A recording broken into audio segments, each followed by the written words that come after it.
Neste vídeo, vamos estudar o conceito de autorreferência. A autorreferência pode ser definido como um algoritmo que recebe outro algoritmo como entrada. Por exemplo, nós podemos ter uma máquina de Turing que recebe uma outra máquina de Turing como entrada. Mas vejamos que para isso nós precisamos codificar uma máquina de Turing como uma palavra de uma linguagem. E isso nós vamos ver nos próximos vídeos. Além disso, um programa pode receber um outro programa como entrada.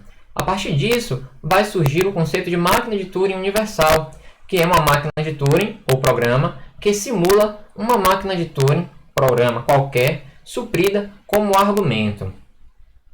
Bem, esse conceito de autorreferência levou à descoberta de algumas funções não computáveis.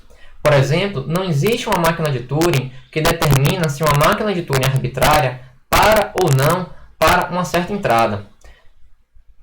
Além disso, não existe um programa em C, por exemplo, que determine se um programa em C para ou não para uma certa entrada.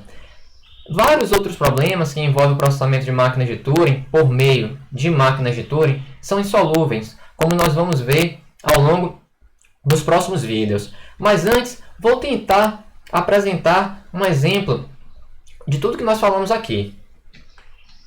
Então aqui nós temos a seguinte máquina de Turing, que justamente ela vai reconhecer a seguinte linguagem, sigma estrela,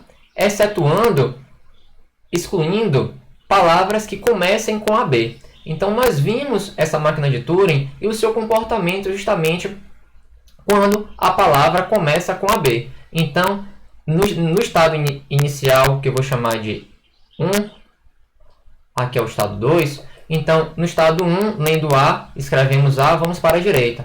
Porém, se nós lermos B, o que acontece?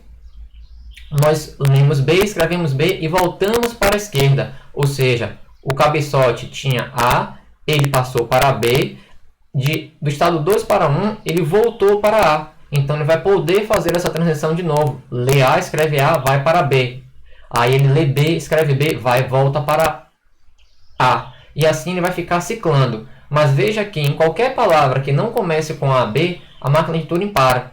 Então, observe que nós, como os humanos, nós conseguimos executar e reconhecer, identificar que, por exemplo, para a entrada, eu vou chamar essa máquina como máquina M, que para a entrada, por exemplo, A, nós sabemos que essa máquina para.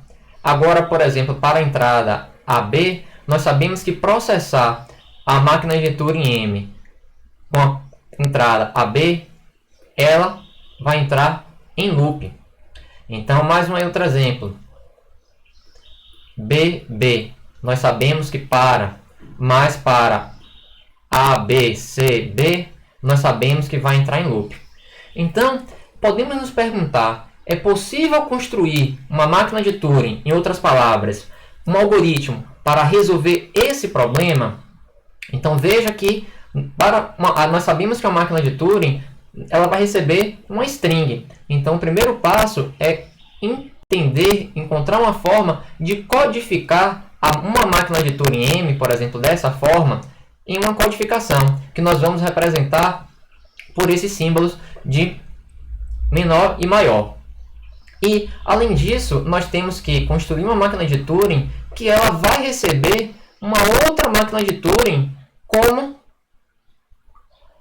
parâmetro. Então, essa máquina de Turing, para resolver esse problema em especial, ela vai receber uma máquina de Turing e uma palavra W. E, com isso, ela vai determinar se a executar essa máquina de Turing M com a entrada W, ela para. Então, ela vai dizer sim, se M para com W ou não. Então, com isso, nós começamos a entender o conceito de autorreferência. Repare que eu construí uma máquina de linha M'.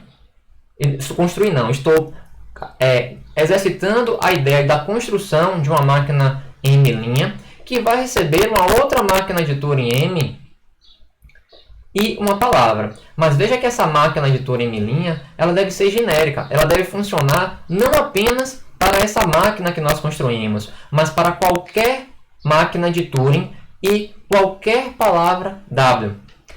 Então, isso vai começar a surgir o famoso problema da parada, que justamente não vai existir uma máquina de Turing para resolver esse problema. No próximo vídeo, nós vamos começar a entender como representar problemas e máquinas de Turing por meio de linguagens. Muito obrigado!